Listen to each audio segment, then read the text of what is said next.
Welcome to the Johns Hopkins Women's Health Podcast, A Woman's Journey, Insights That Matter.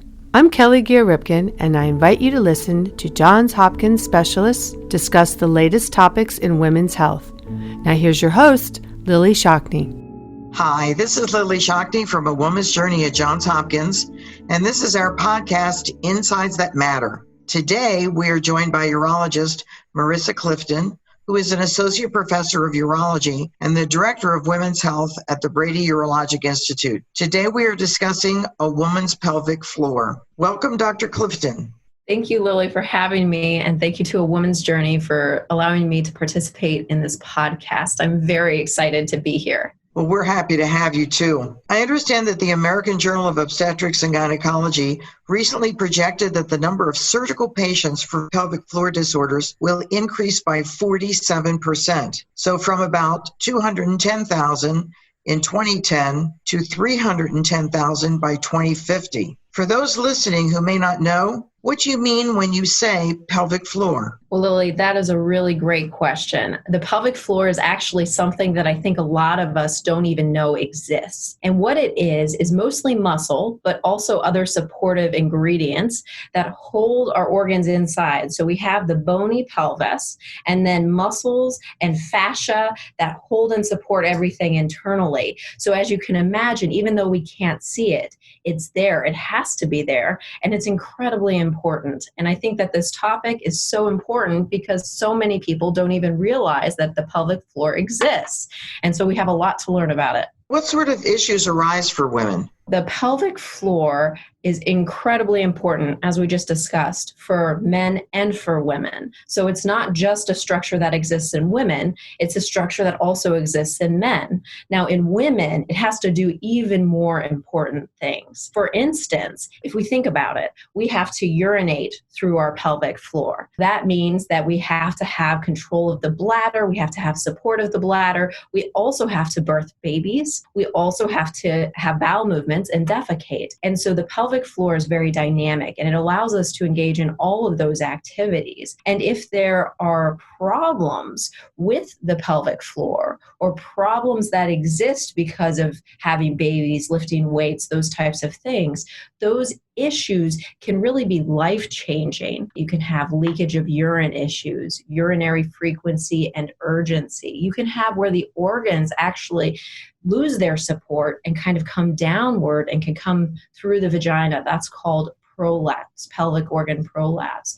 People can have issues with emptying their bladder out. So when they feel like they need to go, or they may not even feel that they have to go, they have problems evacuating their urine. Sometimes people can have problems with leakage of bowel movements called fecal incontinence. And again, that's because of the external sphincter, which is part of the pelvic floor muscle system. You can have issues with pain with intercourse or just pelvic pain that exists all the time. And these are really, really incredibly life-altering conditions that can occur whenever there's an issue with the pelvic floor. Sounds like a lot of things can go wrong that we don't want to have happen. What are the causes of pelvic floor dysfunction? People always say, did I do this? Is this something that I did? I do not believe that that's a case. We have done research, and there's not one thing that causes problems with the pelvic floor. It's usually a combination of factors. So we do know that genetics can weigh into people's issues with pelvic floor. If it is in the family that people have prolapse, we're more often able to see prolapse. It also can be due to having babies. So carrying babies, but also delivering babies through the pelvic floor can lead to issues with the pelvic floor. Sometimes people are overweight, very overweight, and that increases the pressure on the organs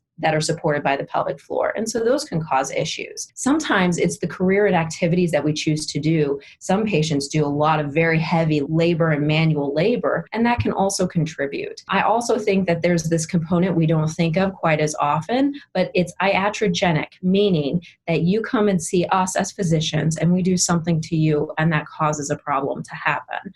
Sometimes it's a very well-known risk of having procedures, but sometimes it does take patients by surprise. So we know we can cause pelvic floor muscle issues by having surgeries and procedures. fundamentally, I think that one of the biggest reasons people may have pelvic floor issues is the failure to recognize that the pelvic floor exists. This is a nice little tidbit. In Europe, after a woman delivers, they are required to visit with a pelvic floor physical therapist. So that pelvic floor physical therapist teaches them about their body, how to recover from the trauma. Let's face it, it's trauma of childbirth. And so they get this opportunity to learn about the pelvic floor, where I feel like sometimes here in the States, we're unable to give that knowledge to our patients that are at risk for pelvic floor disorders. I think part of the reason we see this problem is because we don't know about the pelvic floor. We don't know what we should be doing and how we should be addressing problems. Sounds like rehabilitation for the pelvic floor.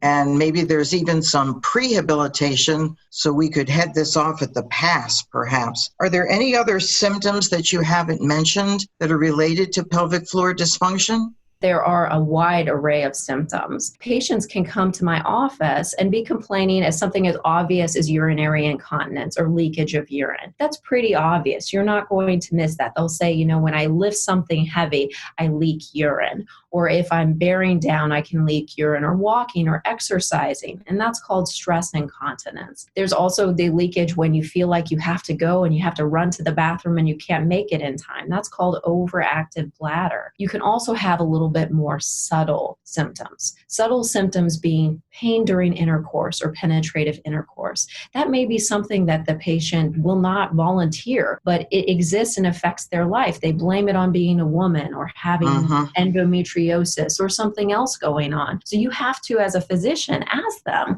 what other things are occurring that they may not even think are related to it. Sometimes patients can't feel when their bladders are empty. And in that case, you may not realize that you're retaining urine or not emptying out well. Some are very obvious. The leakage, the sensation of something coming out from the vagina, leakage of stool. But then there are very subtle things that could be going on as well that greatly impact a patient's quality of life. If these things are left untreated, what could happen? Well, that is a really important question because I have so many women come to my office and say, if I would have come in sooner, I wouldn't have had all of these problems. And what I like to reassure my patients is they come see me when they need to see me. We know that sometimes if people have a little bit of leakage with laugh, cough, and sneeze, but are able to enjoy life, or the bladder's dropped a little bit, but they don't feel anything, I say that's fine. You can watch it. Live a healthy lifestyle. Make sure you watch your weight, what you're eating, stay active and healthy, and consider seeing a pelvic floor physical therapist. Sometimes when patients have minimal symptoms, we do a little education, a conversation. We do that preemptive work that you mentioned, and that can be really useful. But patients that come in with very bad symptoms or very bothersome symptoms, they should not blame themselves. They come to see us when they're ready to see us, and I don't blame them either. So sometimes people with minor problems, it just stays minor problems or even gets better. We know every patient's story is a little different. So when someone comes to see me and they're having symptoms and it's okay, we just watch it together. And if it gets worse, I say we do something when it gets worse and more bothersome to you. If you have problems, you come and see us when you want to, and we can always give you treatment options to help fix it. Sometimes the fix isn't perfect, but we do everything we can to make your quality of life better. So major thing that I want to get across is that it's not the patient's fault, and I never blame them for waiting to come and see me because I really believe people make that decision when they're ready. I see a lot of commercials on television, and I'm sure our listeners do too, for various products for urinary incontinence.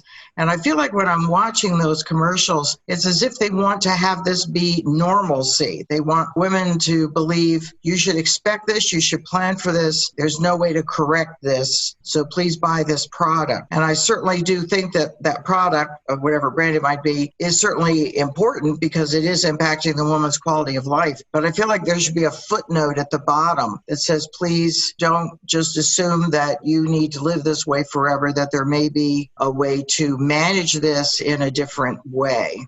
That's a great point, Lillie. And I just want to echo that because for me, it's not how much a person leaks, it's how much it bothers them. If I have a patient that leaks and would like to wear a pad or use some of the devices that are advertised because they're not interested in surgery, they've read up on it, I absolutely support them because my goal is to make the quality of life better. But there are other people that say, this is really affecting how I live my life, what I'm doing. I can't do the things that I love. And I say, we need to do something about it. I hate the word normal because every patient's different, just like every pelvic floor is different. And to imply that anything is just accepted across the board is just so unfair because people's lives are so different and their health and what bothers them is so variable. And so you have to have that conversation to make that determination. Yes, absolutely. What would be, I'm going to say, worst case scenario if these issues are left untreated? You talked about things kind of coming out of the vagina. What could happen with that? Could that block her ability to void, or could it cause a severe infection? Those are really great questions. There are some women, for instance, with leakage that have very severe leakage of urine, so much so that they really can't hold much urine at all, and they're very dependent on undergarments and other equipment. It can be irritating. It can be very raw in the perineal region, as you can imagine, because it's hard to keep that area dry. One of the issues that can happen with extreme incontinence is people get irritation. They also are constantly having to change things. The risk of infection is actually pretty low. I know patients are really worried about infection, but I don't really think of that as a factor predisposing for a urinary tract infection. In terms of prolapse, or when the organs fall through the opening of the vulva, that can be very variable. I've had women with very significant prolapse, or where the organs really do fall down, but it does not bother them at all. And as long as it's not blocking the drainage out of the kidneys, that is one thing that can happen in very severe cases. Believe me, our audience would know if that were the case. But in very severe cases, that can happen. But short of that, we again have quality of life discussions about what the family and the patients want to proceed with. So it's really related to bother, less so to worrying about other issues. Now, if a woman doesn't empty her bladder reasonably well, sometimes you can get bacteria that can grow in there and cause an increased risk of urinary tract infections. As a urologist, how do you go about diagnosing a woman with a pelvic floor disorder? I am a pelvic floor specialist, so of course I'm going to ask a lot of questions about the pelvic floor. But when I first meet a patient, I like to get a little bit of an idea of them. I like to learn about who they are, what they're doing, what their activities are. Then I like to know a little bit about what's bothering them. I have a standard questionnaire that asks about a lot of these questions so that I make sure I cover things that maybe patients wouldn't volunteer. But what at the end of the day is I want to know what is bothering them. And then I talk very extensively about the symptoms of that, when they started, what they've tried, and what is most bothersome, and what they're willing to proceed with. And so I get that history ahead of time. I also need to know if they've had previous surgeries or hysterectomies or incontinence procedures or prolapse procedures, and their overall medical health, because sometimes surgeries or certain treatments are not indicated based on what people have going on. So there are certain therapies for overactive bladder, and I can't give them bladder Botox because they have myasthenia gravis. So it's important to know the history of the patient before we can really make the treatment decision. After we do the discussion, I get to know a little bit about them and about what they're hoping to gain. We do a physical, and the physical exam that I do is a little bit different than what a lot of GYN doctors will do, because I'm looking specifically at the pelvic floor. So I have some very specific things that I'm looking for. I do a general exam, and then when I'm doing my exam, I'm checking the muscles of the pelvic floor. So again, the pelvic floor is this combination of muscles and supportive structures, fascia, and it holds everything up. But when I do an exam, I usually don't use a speculum, but I do a digital exam to feel if those muscles are tense. Because if those muscles are tense, they can be causing an array of issues related to pain with intercourse or inability to empty when you want to, or having urinary hesitancy. Those are one of the main things. And also, if I'm thinking about surgery, I want to make sure those muscles aren't super tight and irritated, because then they'll have a harder time recovering from a surgical procedure. So I feel that. I also look and see if someone has leakage with laugh, cough, and sneeze, because I need to visualize that. And I see if the organs have fallen down at all. And I tell the patient, look, this is okay. Don't worry about it. Or this is something that may become bothersome and you should keep an eye on it. I imagine the treatments that work for each woman is unique. As you mentioned, each person is different. But let's discuss non-surgical treatment options first.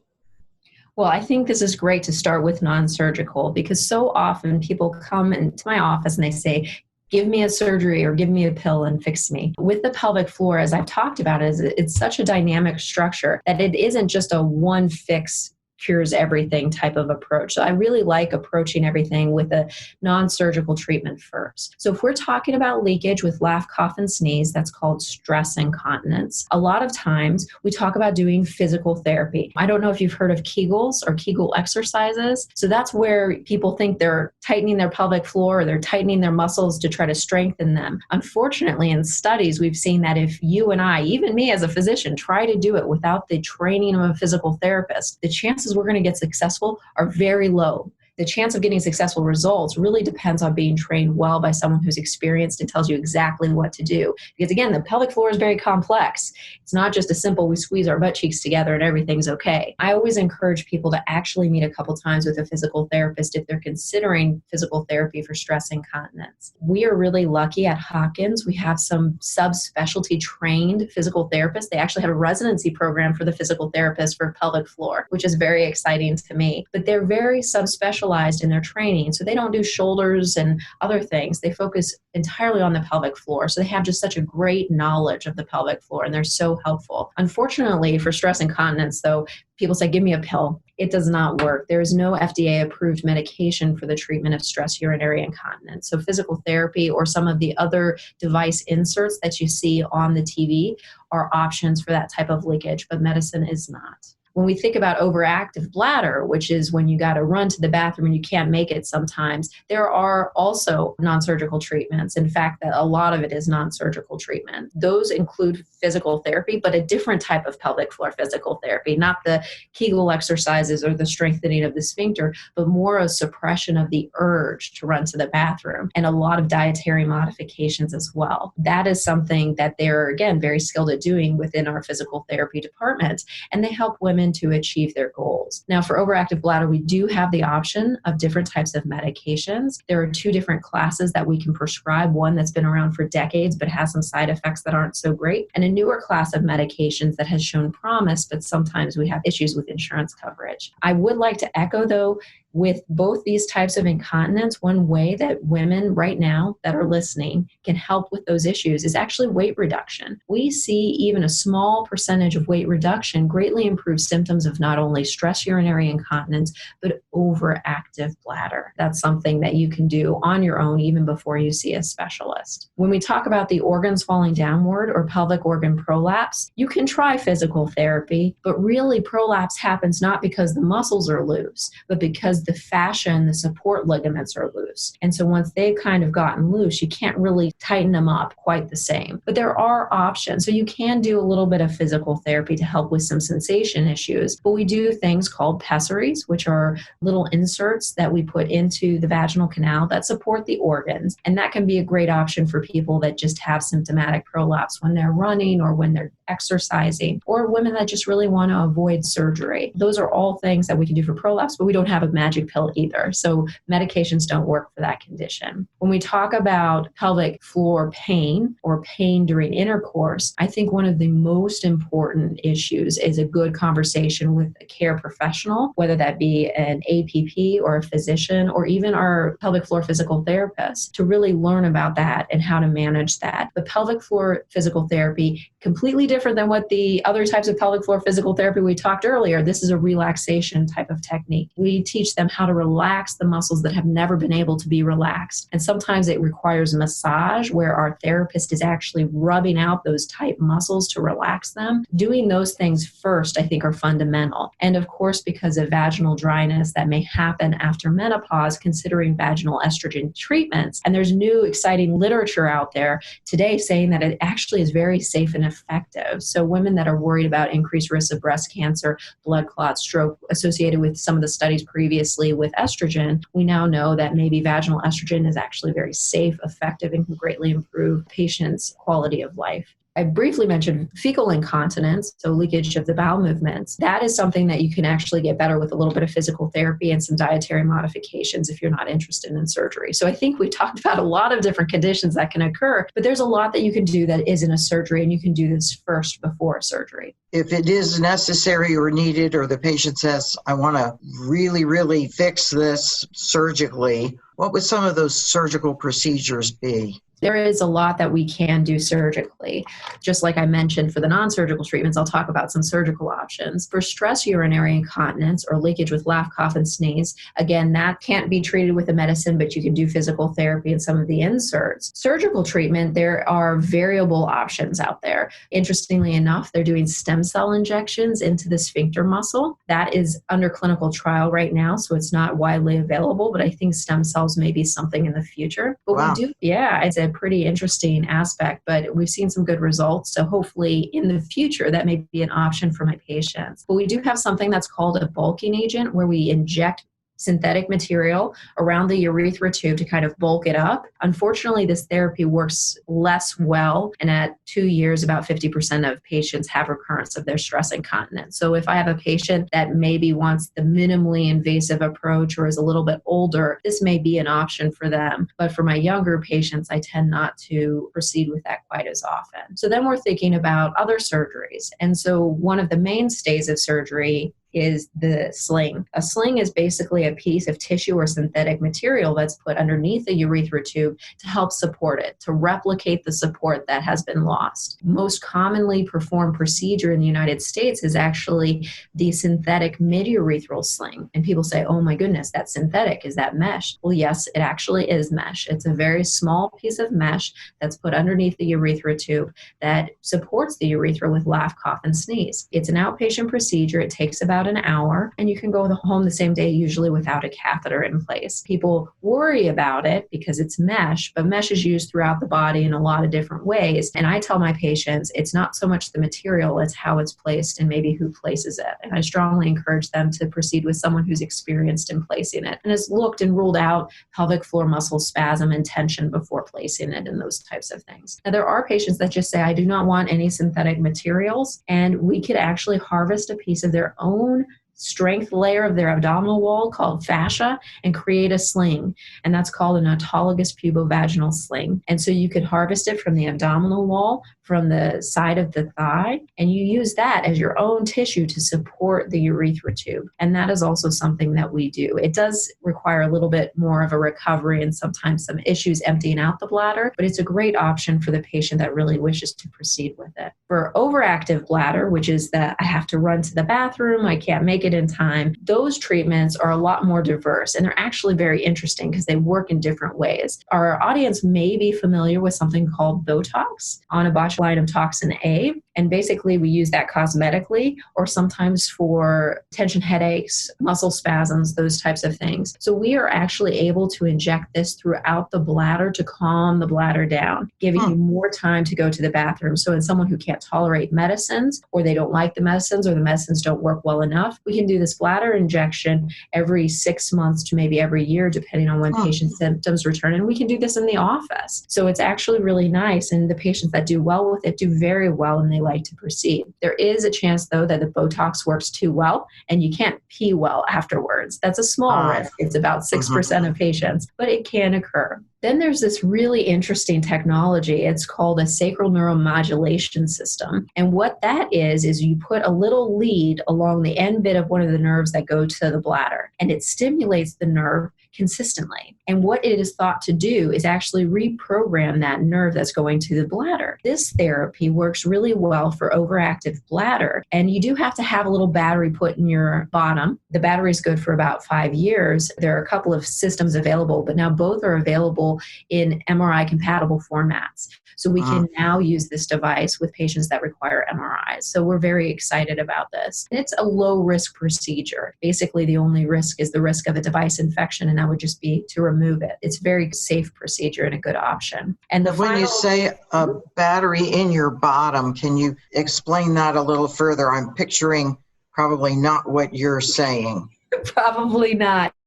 So these batteries are actually very small. So if you think about like one of those remote keyless entries for your car, it's smaller than that. And so it's kind of put underneath the skin and the subcutaneous fat. So you have a little bit of space there. So you're not going to fill it all the time. We do know sometimes we have to adjust where the battery is for patient comfort. That is true. That does happen. But most of the time people are quite comfortable with it. And then you use kind of this portable, it almost looks like an iPhone, and you can change the settings of this inner stem to increase the amplitude of the firing, to change the settings, and they give you different electronic pulses, I would say. People could find that different set programs work better for them versus another. It's a really neat idea because it's actually modulating the nerves, and it's not so much just a medicine that's blocking something. Got it. Wow. Lots of issues, but also lots of opportunities to be able to address those. How does a woman experiencing a pelvic floor issue know when to make an appointment with a urologist versus perhaps her regular gynecologist or even a different gynecologist? This is a really important question. So it's a little bit complicated. The way I got to urogynecology, our specialty is called female pelvic medicine and reconstructive surgery. I went through 5 years of urology training, and then I did 2 years of fellowship, and then I sat for boards, and I did my urology boards, and then I did my FPMRS boards. Gynecologists do 4 years of gynecology training, then 3 years of urogynecology training, and then they sit for the same boards. So we're all able to do very similar things. We do similar surgeries. There are a couple of differences, though. Urogynecologists are gynecologists, so they can also treat and manage gynecology conditions such as abnormal vaginal bleeding, fibroids, more of the dyspareunia or pain with intercourse. Whereas as a urologist, I also manage a lot of general urology issues such as kidney stones, blood in the urine. Also, because of our familiarity with the bladder, we tend to do a lot of the complex voiding management, or patients that have what's called neurogenic bladders, meaning they've had nerve injuries that have affected how the bladder works. I'd say in general, the urologists are doing that. We're also doing some of the larger reconstructions. So very large reconstructions where you are using pieces of bowel to make the bladder bigger, or changing the urinary system to drain into pieces of bowel. That's a very large reconstruction, and we tend to do that in urology, whereas I think the urogynecologists do so less. We also, though, work with colorectal surgeons. So very commonly, I'm working with some of our wonderful colorectal surgeons here at Hopkins and beyond, and we work together as a team because, as I've discussed at the very beginning of this interview, is the pelvic floor is so dynamic and complex. It requires multiple specialists. And so we will work with our colorectal colleagues if they have to do a rectopexy or some other procedure. I tell my patients, you got to find someone that you feel comfortable with. And if you feel comfortable with them, they will give you good care. If there's something that they don't feel as comfortable with, they work with partners such as myself. If one of my urogynecology colleagues needs me to help out with something, we work together and collaborate quite frequently. It's really nice to join a place where there are multiple pelvic floor specialists in different specialties, because I think that just augments the care that we provide to our patients. When a patient is calling the scheduler, do they provide symptom information to help guide that scheduler as to which doctor she should be seeing? For my team, my reconstructive team, the urologist and the urogynecologist are kind of on the same decision tree. But then we also within our departments have our own decision trees. So I will see female pelvic floor patients, as will one of my male partners who also does FPMRS, and our urogynecologists are in on that tree as well. I would say that if patients have a strong preference, they should say something, meaning they have other issues that they want to address, or they want to get a pap smear or something like that, then they need to make sure to let that known.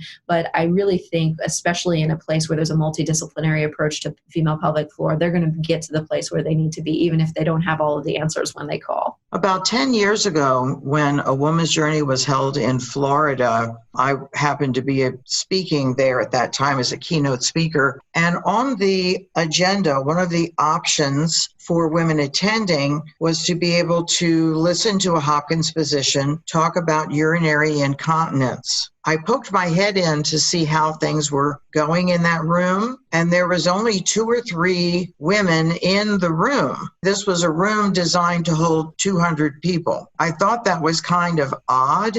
And right after that, dear soul gave a presentation. It was lunchtime, and so I sat down at my assigned table with 9 women who were attendees at this event. And in talking with them, I said, you know what I noticed? One of the presentations right before lunch that women could choose to attend or not was on urinary incontinence, and the room was rather empty. And one of the ladies sitting next to me said, we all would have benefited from going in that room and listening, but we also all know one another, and we don't want one of our friends knowing that we have a problem. And that made me feel really sad, that I thought that the deterrent was embarrassment. One of the benefits of doing these podcasts is that we can reach tens of thousands of women who are sitting there listening to you and are nodding their head, yes, they have this symptom, or wow, I didn't know about that. And now I have probably some, not just answers, but potential solutions for today and in the future, where I could go in, have an evaluation, and probably get some solution so that something that is impacting her quality of life, to whatever degree she measures that, can in fact be addressed. So I don't know how you chose to go into this particular specialty, but I'm glad that you did.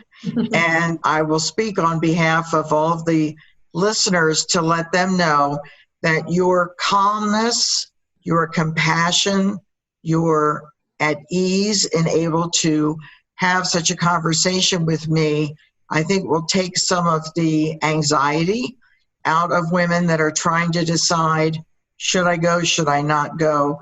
I want someone who's going to listen to me and understand me and not have me feel embarrassed that I'm having whatever the pelvic floor dysfunction problem is. Thank you ever so much for making this a topic that now I believe is going to be a heck of a lot easier to discuss. I also think maybe we should hand out T-shirts or pins that says, take care of your pelvic floor. I agree. And it is so important that the listeners know that they're not broken. This is not something they did to themselves, and they shouldn't be embarrassed. I use a rough statistic that 50% of women over 30 have some amount of incontinence. It doesn't mean you should accept it or say it's normal, but it should make you not feel alone. There's a reason the incontinence aisle is longer than the menstruation aisle. And that is just irrefutable. Don't be embarrassed. Don't be ashamed. You'd be amazed how many women are suffering. And sometimes there are support groups and there are other opportunities where people can have these conversations.